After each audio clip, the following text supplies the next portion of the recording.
I felt in my spirit I needed to go and find that. I always reminded myself, Barb, you get one chance at this. You get one chance. Let's just try to make something of this life. And I just felt like, not that I couldn't do that in Virginia, but let's face it, Virginia doesn't have a fashion industry. I need to go where that industry was that was going to allow me to soar. That was my drive.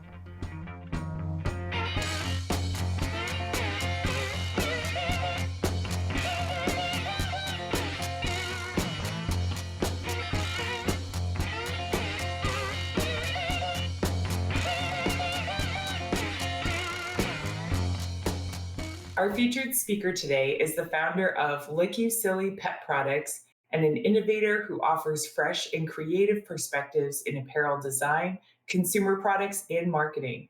She's designed for over 10 global brands and collaborated with brands like Adidas, Nike, and 11 by Venus Williams. Barbara, it's a great pleasure to have you as our featured guest today. Thank you so much for taking the time to share your journey with us. Thank you so much. I'm so happy to be here and learn a new feature with Discord. Yes, yeah. We'll learn right along with you. So I was wondering if you could kind of take us back and talk about, some of your earlier years. What do you feel are some of the foundational experiences that kind of began to shape your journey? Well, okay, so we're going to go way back because one of the things I enjoyed most when I was growing up is pretending that I had a boutique. And so I would make a tent in my bedroom and I would stock it full of my stuffed animals and my clothes and I would pretend that I got merchandise and I would put things on sale and so I think that's really what started around entrepreneurship. And then I was very interested in fashion and so I used to sew my clothes very early and ended up, my mom bought my first sewing machine for me for Christmas and it sewed with glue. So I used to always make like my Barbie doll clothes like with glue. I graduated a little bit to a real sewing machine like a few years later. And then she put me in the girls club where I really learned how to sew. And then it was from there that I pretty much learned to sew everything. Got a job at a fabric store, so I got my goods cheap and I was able to make everything. I made everything except jeans. Like I made my own coats and pants and I mean everything. I sewed everything. And then I ended up, by the time it was time to go to high school, I got accepted into high school, IC Norcom High School. It was in Portsmouth, Virginia, and it was a high school for the gifted at the time. And so, and I put that in quotations because I have to laugh at that one. In any event, they let me in, so that says something. But I had to choose a major and I chose fashion design. And at the time, it became much more clear to me that I wanted to be a fashion designer. And so being able to study that in high school for 4 years and my fashion design teacher, her dream was to attend Pratt Institute. So, I spent 4 years really honing my skills. So when it was time to go to Pratt, I was devastated because I didn't get in. And I'm like, okay, this is a part of the big picture. Like I didn't necessarily have a plan, but what I knew for sure is that I was leaving Virginia to go to study in New York. And when I didn't get in, I said, Barb, you just have to continue to move in a parallel path. Just keep putting one foot forward, moving a parallel path. And so that's what I did. I ended up going to Tidewater Community College and I took all of my liberal arts classes. So the following year, I applied to Pratt and they accepted all of my liberal arts classes. And so I didn't have any classes on Friday, whereas a lot of my classmates did. And so once I got to Pratt, having my Fridays free, and then also I was an RA for 3.5 years. So I had my own apartment and life was beautiful. So in any event, I ended up for our senior show, like I think this is a pivotal moment in my career with our senior show because we were only required, I think, to do like 3 or 4 garments for the senior show. And the big deal about that show is that we get the opportunity to get our talent in front of companies that could potentially hire us. And so I was able, because I had the time, I was able to show 12 garments for my senior show, which really made me stand out. And so that being said, I got 2 job offers. One was with Ralph Lauren and one was with Adidas, with Adidas here in the United States. And I didn't know anything about activewear, but Ralph Lauren wasn't paying any money and I was going to have to be an assistant. And it just felt a little bit of a longer path for me to get to where I wanted to go. So I decided to go and work for Adidas, and I was going to be designing boys 8 to 20. Now, I didn't know anything about designing boys 8 to 20 because, in fashion school, they're like, oh, you've got to go work for a big design studio, a big designer. And that's really what I saw for myself. But I took this opportunity because I said, I cannot be a starving student the rest of my life. I took the job and completely fell in love with it. I fell in love with it so much so that I never wanted to leave work. Like there were times that I would literally stay there all night because I loved my work. And I was designing a lot of product that was making a lot of volume for the company. And so about a year and a half, well, probably about a year, 2 years into it, my boss came to me and he said, we're closing down this office and we're opening up an international design office in Fontainebleau, France. Would you like that position? Would you like to come? There's only one design position. Do you want it? And I said to myself, wow, I failed French in high school with a 69. I literally said, you Miss Phibbs. You have to bleep that part out. But somebody fails you at a 69, that's very purposeful, right? It wasn't a 65, it wasn't a 60. It was a 69 because 70 is passing. And so I had no idea that maybe I would have paid attention. I don't even know. I took the opportunity, and my husband and I just got married after college. And so my husband and I, he's a civil engineer, and he went to Pratt as well. And we said, okay, we're going to take this plunge because they tripled my salary. They offered me, like an apartment stipend. I was going with three other Americans. My husband ended up getting a job at Euro Disney. Like it was a really big move, and we made that move. And so our office was an hour outside of Paris, and it was the horse stable of a chateau that they would film movies. We had the most amazing office because we had a chef that cooked for us every day. We also had, and it was only like 45 people that worked in the office. So we had, and everybody was under the age of 40. It was really crazy. We also had a swimming pool and a tennis court, and you had to take your 2 hour lunch. You could not be in the office. You could if you needed to be, but it wasn't like going to kick you out. But everything flows in France during lunchtime because folks just go and they have lunch and they enjoy life. Whereas Americans, we eat lunch at our desk. But oftentimes we would take blankets and we would sit out when they were filming a movie. We would take blankets and we would sit out on the lawn and watch them film movies while we ate our lunch. And it was pretty darn cool. So after I was there for about 2 years, they closed that office and they moved it to Herzogenaurach, Germany. And so my husband was like, well, I'm gonna head back to the States.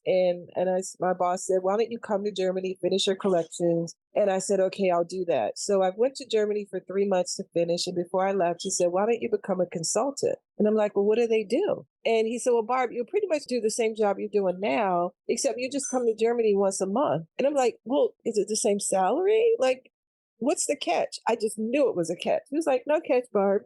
Just come to Germany. And so that's what I did for 5 years. I traveled back and forth to Germany for 5 years. And then I just went on to work. It was a lot of people who didn't choose to move to Germany from France. And because I was designing a lot of product that was doing a lot of volume for the company, I had a number of product managers. And so a few of those product managers didn't go to Germany. And they went on to work for other companies like Speedo and Nike and Fila. And so after the 5 years, I said, well, I'm really tired of the travel.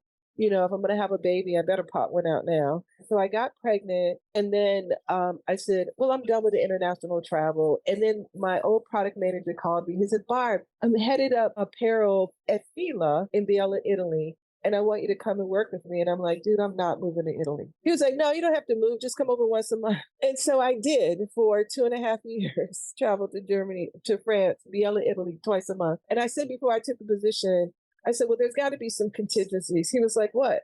He said, is it money? Because whatever you want, I'll pay it. Okay, that was the first thing. And then the second thing was, I said, no, I just want to make sure that you take me to a really nice 5-star restaurant every time I come to town. He was like, my pleasure. Those were my contingencies, and he met them both wonderfully.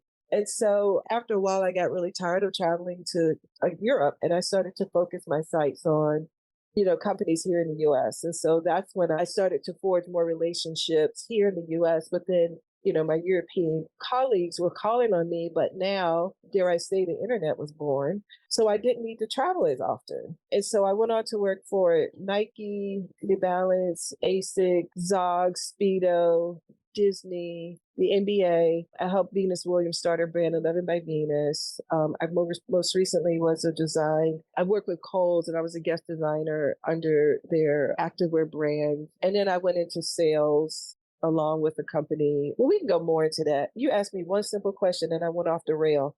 There you go.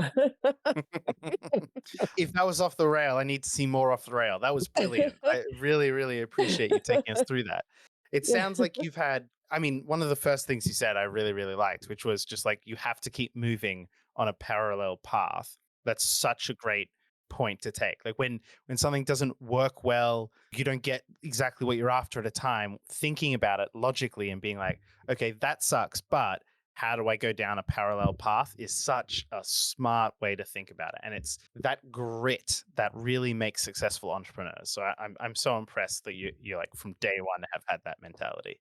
Oh, thank you. It's so funny because I feel like there's always a reason. Like, I always love people's why. When they start a company, I'm most interested in why did you start it? And so for me, I mean, I grew up, my mom was a single parent. She was a great, awesome mom, but I just knew that there was something bigger for me outside of Virginia. And I felt in my spirit, I needed to go and find that. I always reminded myself, Barb, you get one chance at this. You get one chance. Let's just try to make something of this life. And I just felt like, not that I couldn't get out of Virginia, but, let's face it, Virginia doesn't have a fashion industry. I need to go where that industry was that was going to allow me to soar. That was my drive. And it sounds like you absolutely did soar. Like you've done some amazing things. I really appreciated also what you said about like the differences between the US and the French work culture. Like that you were really strongly encouraged to take your 2 hour lunch. I Yes. feel like for some people in America, that would blow their minds. Poof, poof. Yeah, absolutely. I never take a 2 hour lunch. And if I took a 2 hour lunch, I would feel so guilty. In France, there's nothing open. You literally can only go to the bank and that's it. And you can't even shop. All the shops are closed. I find it so interesting, like that difference in culture. Now, you've done quite a range of different things and been incredible throughout. You've done activewear, brand ideation, marketing, and pet products. What in your mind, what's sort of the common thread between these different roles? What makes connects them all for you? I have many facets of creativity, and I think that it's a transferable skill.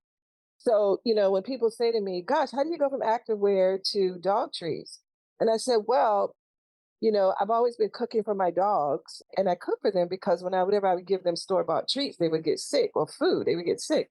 Now, I had like a 3-pound Yorkie, so I mean, it doesn't take much for a 3-pound Yorkie to get sick off of things, but I felt like when I cooked for my dogs, they didn't get sick. So then I started to make this connection, and I think one day I was really busy, and I'm like, "God dang it, I gotta go cook for the dog." And so I said, I'm gonna start a dog treat brand one day.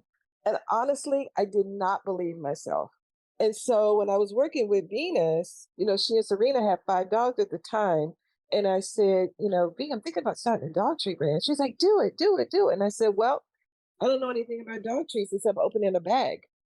So she was like, Barb, just surround yourself with smart people like me. And I'm like, yeah, you can afford smart people like me. I'm going to go to YouTube. I really spent a year just trying to research. And I said, you know what? I want a single ingredient. I want to make it really easy for people to understand. I know there've got to be other people like myself who have challenges with finding foods that they feel comfortable for their dogs to eat. And so when I started this brand, like almost 5 years ago now, we didn't even think to look at the products that our dogs were eating until we really started to pay attention to what we were eating. And so I think that's when the shift came. So when I finally decided that I was going to do it, I really looked at creative, like how do I create some packaging that's going to be memorable and stand out in the shelf?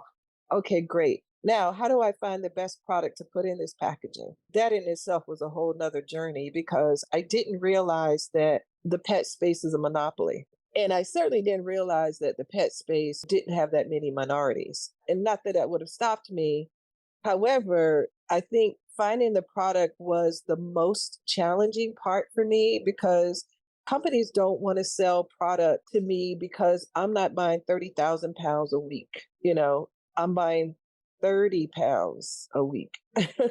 And so I found a supplier and I literally begged the supplier because my dogs really love that product. And it was freeze dried beef liver and chicken liver. And he's like, oh, I want to sell to you. Like, I really want to focus on, these bigger companies. And, he's like, I don't have the time. And I just said, can you just give me a chance? I got a dream. Can you just give me a chance? I know I can build this into something amazing. He said, all right, well, I'm going to give you a stack of NDAs to sign.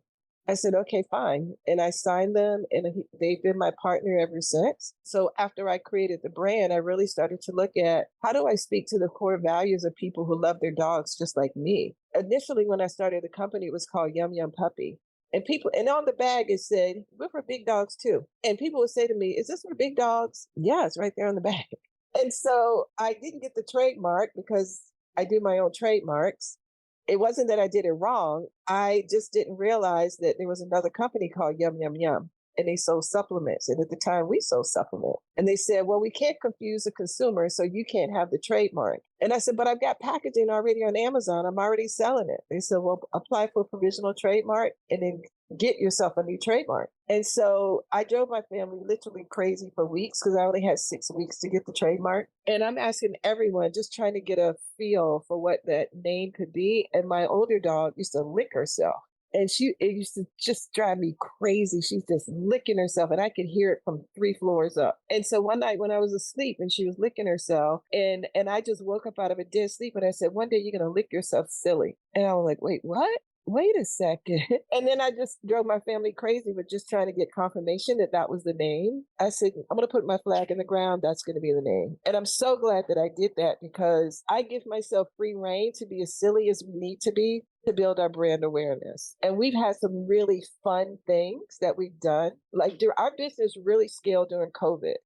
Our ranking went from like 170,000 to 15,000 on Amazon. And I had a deal that fell through with Home Shopping Network. So I was literally left with 3,000 pounds of dog treats. I'm like, what am I going to do with all these dog treats? And then when COVID happened, Amazon said, we're only going to invite 6 categories of business to ship to our warehouses. And dog treats and dog food was one of them. And a whole lot of people went out and got dogs. And then a whole lot of people went to Amazon. And for whatever reason, my product, it resonated with them and they purchased it. And then our business has been on fire ever since. And so we were the pet amenity for 8 Kimpton hotels prior to COVID. And now we're in the top 2% of dog treats on Amazon. And we were voted best dog treat in Cosmo magazine. That's such an exciting journey. And thanks so much for sharing that naming story too, because I do think that is more often than not, there is something really personal that goes into good naming for companies. And as a dog owner, that makes complete sense to me. And I almost feel like it gives you like kind of like an inside joke with other dog owners. I love that. It's so clear, like hearing your story from the beginning, like what an ambitious person you are, that you like produced more articles of clothing, more garments than you needed to for like your final project that landed you your first job. And I really identify with what you described about like knowing that there was something bigger for you outside of Virginia, because it seems like that theme has sort of like played out through your life, that you were kind of like, what's the next big thing? Um, so I was looking through your LinkedIn profile and I told you I'm an 80s kid. I saw that you designed the Adidas Burdette jacket that was really popular. I did, yeah. And as soon as I saw it, I like remembered it.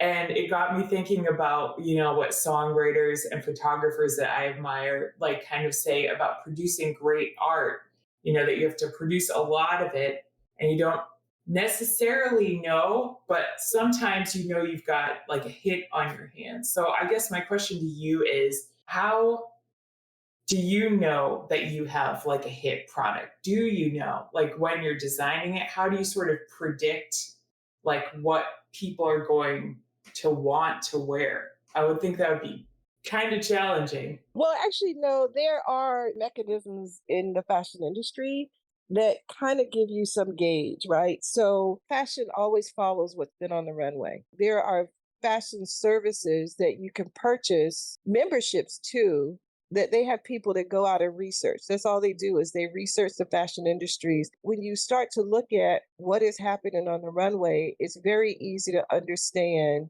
what is going to trickle down to basically fast fashion. It really is about understanding the elements that you can take from high fashion, runway designers, and what are some of those key elements that you can put it into a garment that's going to make it a little bit more commercial? Because, we see the things that walk down the runway and we're like, okay, now who's wearing that? There's always some inkling of details that you can take and you can put it on a garment and reinvent it. It's all about, being inspired by what you see and then, creating a garment around it. So I don't always know because incidentally, that Burdette jacket, when I was asked to design it, I had already designed, I don't know, probably 20 other jackets. And I remember my product manager came to me and he said, Barb, I need a really quick jacket. He had a retailer. I can't remember what the retailer was. Like, I've got a retailer here and I just need a really quick jacket with 3 stripes. Can you do that for me really quick and bring it into the showroom? And I said, sure. And I sat down and I designed that Burdette jacket in like 5 minutes. And I took it in the showroom and it was Foot Locker.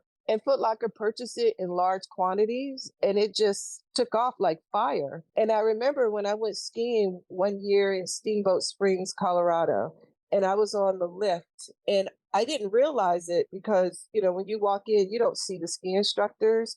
But when I was on the lift and I looked down and my friend said to me, she's like, oh, wow, look at all those people wearing those 3-stripe jackets. And I'm like, oh my God, that is a Burdette, a sea of Burdette jackets. And it was pretty darn amazing. I really wish that I had a camera to capture that, but that was definitely a defining moment in my career. That's so cool. I love that it was something that you had to sort of pull together really, really quickly, and then it sort of exploded from there. That's really, really interesting. I think it's also really cool to have those sorts of stories, ones that people like Nancy, for example, can resonate with and have that connection to. That's really awesome. Hi there. If you're enjoying this podcast, would you mind leaving us a review, a like, and subscribe on your favorite podcast platform? Thanks so much. That really helps our reach. The Founders Voyage podcast is now proudly sponsored by VidOps. Kane at VidOps has been taking care of our editing since early 2024. He works efficiently, and I'm sure you'll agree that he does a great job. Thank you to VidOps for helping bring this podcast to life. If you want the same great support we're getting for your podcast, or you need help with video, photography, or animation, you can get 10% off at vidops.io using our referral code Voyage. That's vidops.io, referral code Voyage. Now back to the show. Obviously, you've done some amazing things and you're working on a lot of amazing things right now. Could I ask, how do you go about balancing your time and your, being able to spend time with your pets, with your family, with your friends, as well as doing all the amazing things that you're doing? I don't know if I balance it. It just depends on what seems to be urgent at that particular time, whatever I'm working on. Like, I'll make time for that. I stopped making a really long to-do list. Like, I have a master to-do list that I want to get through. And then I'll figure out, like, the night before, what are the 2 or 3 things can I accomplish tomorrow? Because I find that when I was doing a longer list, I felt like at the end of the day, I didn't accomplish anything because there were just so many things on my list that I just didn't cross off. And so I realized that, if I give myself a little bit of grace and really just focus on just anywhere from like 1 to 3 things, depending upon how big it is, that if I can cross that off my list, I feel much more productive. I work from home. I enjoy being at home. My daughter is married and lives elsewhere now. And so is my husband and I. He works, a 9 to 5. And that gives me a lot of time that I get to spend alone, really just honing in on my skills or, just really focused on what do I want to do next. And I love creating brands. I feel like I do that really, really well. In my mind, at least, right? But I feel like I enjoy doing that and I love creating. Like, I wrote a children's book like during COVID. It's already written, it's already illustrated and everything. I just need to publish it. I've had my own apparel collection, sportswear collection. Probably about 8 years ago, I did that. I started it at the same time when I was thinking about starting my dog treat brand. And I said the one thing that didn't appeal to me is one, having to do both. But then secondarily, I had a business partner who wanted to do the women's clothing line with me, but she ended up having to take a full time position. And so when I really sat back and said, what's going to make the most sense for me in terms of longevity and mental health. And I decided not to go the fashion route because, with fashion, every season you've got to have new silhouettes, new colors, new fabrics. I'm like, I can't do it. And I decided to focus on my dog treat brand because I feel like I just create new products. I integrate new products probably like once a year, but it wasn't something that was going to be really tough for me to be able to manage solo and continue to design for caliber companies that I was working for. From there, we had jewelry for that collection. And I remember last January, I went to an event and I have a lot of jewelry that's still left over in the packaging, and I gave it away as like a hostess gift. I just bought a bunch of stuff for people, and it came in these really beautiful bags with a bow on it. And the women were really most interested. They were like, "Oh my gosh, I don't even have to open it up because I see that this bag with this bow is so pretty." And I said, "Gosh, maybe I need to make that a brand." So then I created Lux Girl Gifts. And so, I created that bag in, like 15 different colors and velvet and bows, and it's really pretty, and I'm planning on launching that. I was going to do it for the holidays, but I just didn't get around to doing it the way I wanted to. So it's already developed. I've already got my factory resource that's ready to go. So at some point I'm going to put that into motion because I think it'd be great for people for weddings and things like that. So I don't know, I just love creating. It comes so easy for me. That makes a lot of sense the way that you see brand creation. And, as entrepreneurial, like minded people, I would say like the one thing we have in common in this community is that we're trying to think about the next problem to solve, the next product, that people will need before they realize they need it. And it sounds like, you really have that mindset kind of cultivated in yourself. And kind of from the sound of your career, it sounds like some of like the design director roles kind of require you to really pour yourself completely into developing a brand for a few years and then move on. Like, what makes you feel like a project is complete? And have you ever had to leave a project at a stage where it didn't feel complete to you? When I design for a client, there's a calendar. So usually we work on a 6-month calendar. It's probably safe to say that like 3 of those months is put towards product development, design product development. And everything that I have to do, typically that has to be done in like the first month and a half, right? Because you need time to actually send your tech packs out in the factories and have them develop it and look at, receive samples and approve those and fit those, and then you go into production. I don't have a lot of time to fuss around with a project because I've got a serious deadline that I'm working with. And so I have a system that I am able to conceptualize, and I'm able to get an understanding of what's going to work and what isn't going to work. And I figured out ways to streamline that process. And so I'm able to flow through it fairly quickly now that I have this system. That's great. I think it's incredible to, have that experience where you can get to the point where you create your own system to really streamline a lot of things. And that also sounds like something that might be worth writing a book on if that's of interest to you. I do want to write a book. I'm just trying to figure out what I want to write my book about. Very fair. It sounds like you've had so many amazing, experiences and things that you've done that it's hard to pick one. I want to pick one that I feel like people can really walk away with a lot of value. I feel like even like, when people ask me, well, why don't you do a course? Well, if I did a course, I need someone to be able to walk away with something tangible that they can see as a reflection of them taking this course. Like that's really important to me. It's almost like when I was sewing, I would start out, with a yard of fabric, and when I'm finished, I had something really tangible that I could wear. In my thought process around, whether it's a book or a course, like I really want people to have something really tangible that they can walk away with and feel like, wow, that was a really great course. That's important to me. Yeah, absolutely. It's so important having that visceral, like something physical to walk away with, or something meaningful to walk away with from something like a course. I totally see where you're coming from. Now, we did have a question from one of our listeners, Giovanni. He wanted to know what your favorite garment fabric is. And we thought on top of that, have you ever had scenarios where either the fabric choice has been a big factor in your decisions in regards to a garment you're making, either positively or negatively? And is fabric selection actually a huge factor in regards to design? So fabric is a huge factor with regard to design, and oftentimes, depending upon the size of the company, they already have fabrics earmarked that I have to use. And the reason why they do that is because it takes a long time to develop a fabric. So when you look at some of the fabrics that Nike has done, where it's got quick dry and it's got other performance features, like it takes them like 6 years, 10 years to develop. It takes them a long time to develop fabrics. And so that's why when they develop them, it becomes a part of their core messaging, right? So that's why, I mean, they have finishes that they can put on fabrics that, some of the wicking finishes aren't innately woven into the fabrics. It's just a coating. And when you wash the coating after 10 washes, the coating is no longer there. The garment's there, but the coating's not there.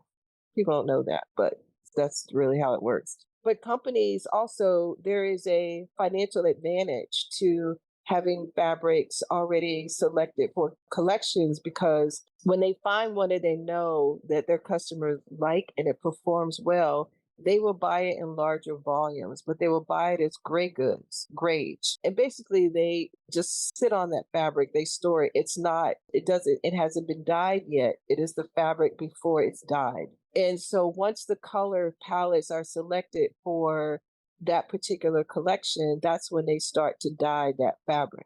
Now, by them pre-buying all the grades, it allows them to buy it in volume prices. So they're able to save money when it comes to their fabrics. They can save some, as opposed to waiting until the very last minute. And now you've got to go get fabrics, and there's going to be, there's going to be markups, right? Because now you're buying those fabrics maybe at minimum order quantities. It's just better, like if you can buy it in bulk, and then you can save there. A lot of companies will also buy their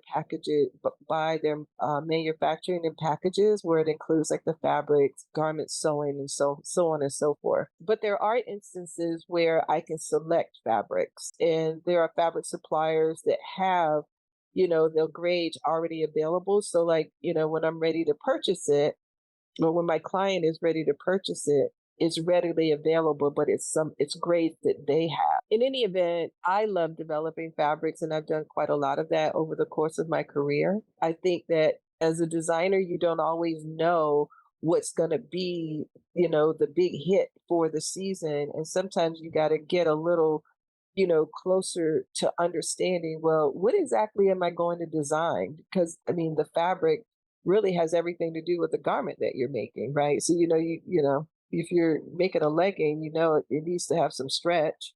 So there are just certain things that need to be taken into consideration when you're designing a garment, and finding that right fabric is critical to the success of how that's going to sell. Now, I appreciate you describing that, because I think probably most of us have had that experience of like, really? This is a size 10? Like positively or Hmm. negatively.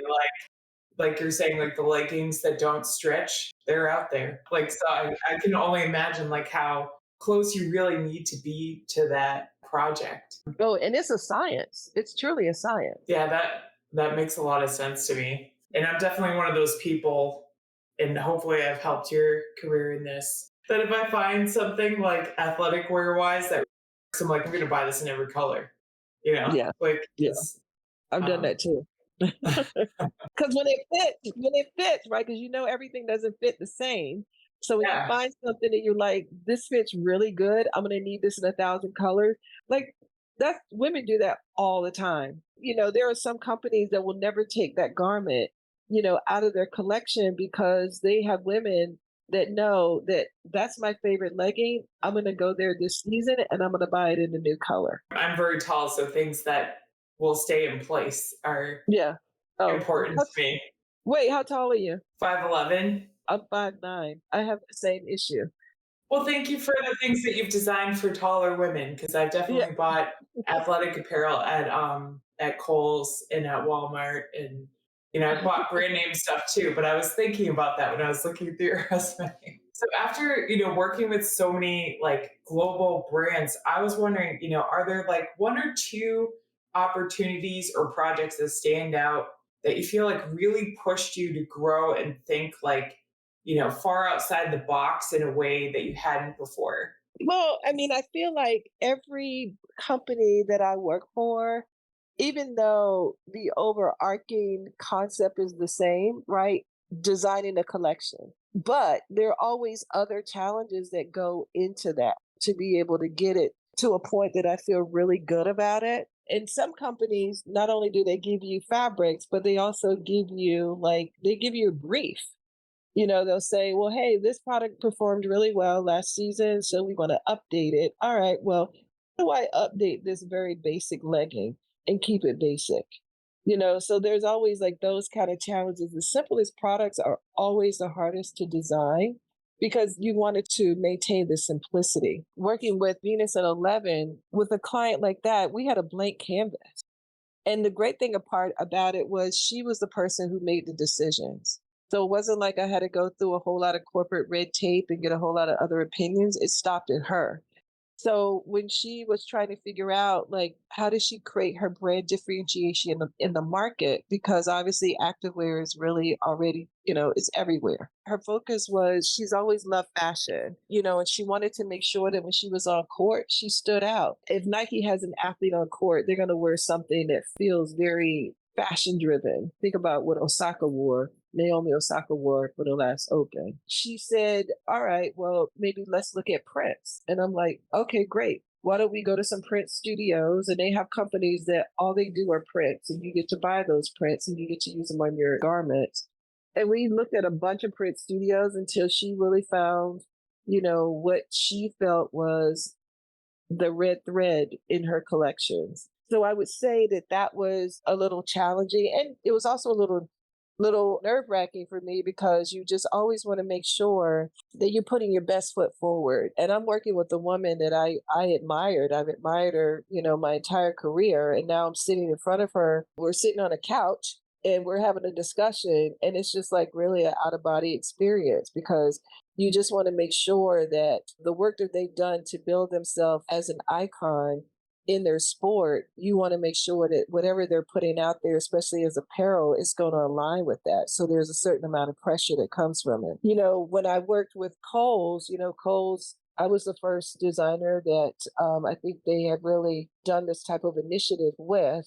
My product was focused on the minorities that were shopping at Kohl's and wanting to expand that group. And so it was really important to me to try to figure out, okay, so what do I think minorities are going to want to see when it comes to apparel. So, that was that mental process to make sure that I was designing some products that would really resonate, with people. So all of my clients, to some degree, it comes with a little bit of anxiety when I start the project, but then I always feel really good after I'm in the throes of it. And I just pray about it, honestly.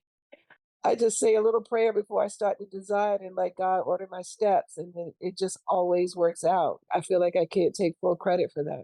Wow, that's incredible. That's really, really cool. Thank you so much for sharing.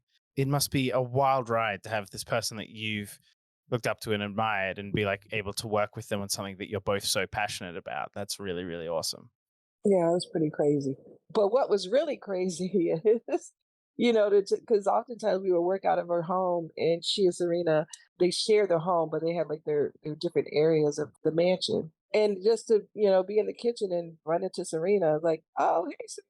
Just like they're like everyday people. And, Venus is always hilariously funny. Like she loves to do karaoke, which she really got me feeling comfortable doing karaoke. And I used to always say to her, I'm like, Venus, you have no idea how funny you are. Yeah, it's pretty fun. Now, we always like to wrap up with a particular question at the end. What words of wisdom do you want to leave us with today? Now, I want you to interpret this in the way that makes the most sense for you. It could be something you've thought up yourself. It could be something someone else shared with you. It could be something from your favorite TV show, but whatever sort of resonates with you in this moment. I feel like what I would like to leave with people is everyone has got more than one singular talent. And when people say, I want to start a business, but I don't know what to start, I would say just make that list of things that you could wake up every single day and do and not get paid to do it. That is what your passion is. And that is what you should figure out how to turn that passion into something that can allow you to bring some revenue. And I can't encourage people enough. I mean, the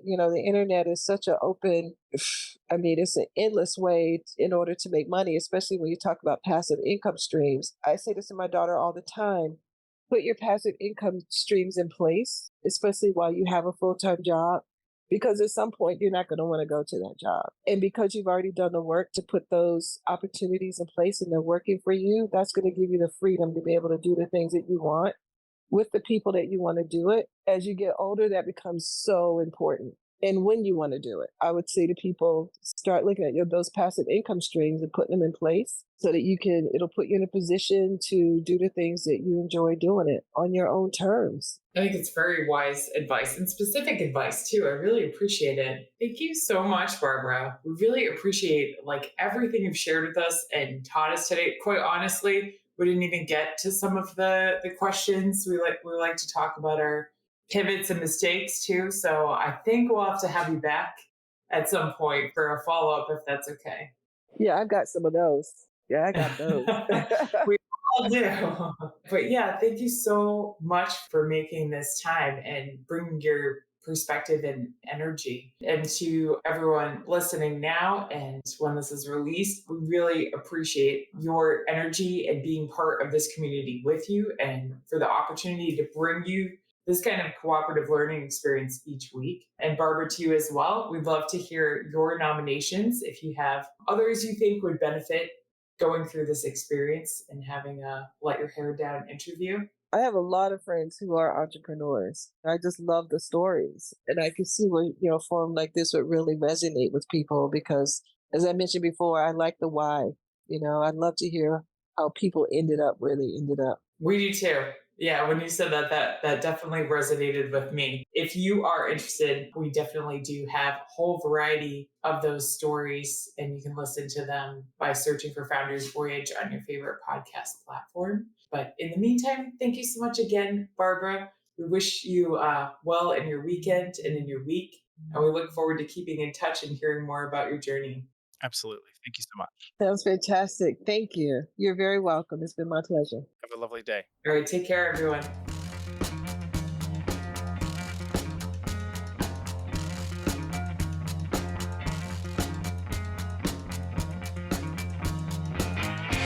You've just finished another episode of Founders Voyage, the podcast for entrepreneurs by entrepreneurs. The team at Founders Voyage wants to thank you from the bottom of our hearts. We hope you enjoyed your time with us, and if so, please share this with someone else who might enjoy this podcast. You can also support us by leaving a review on Apple Podcasts and Spotify, and by donating to our Patreon. Outro music today is Something for Nothing by Reverend Peyton's Big Damn Band.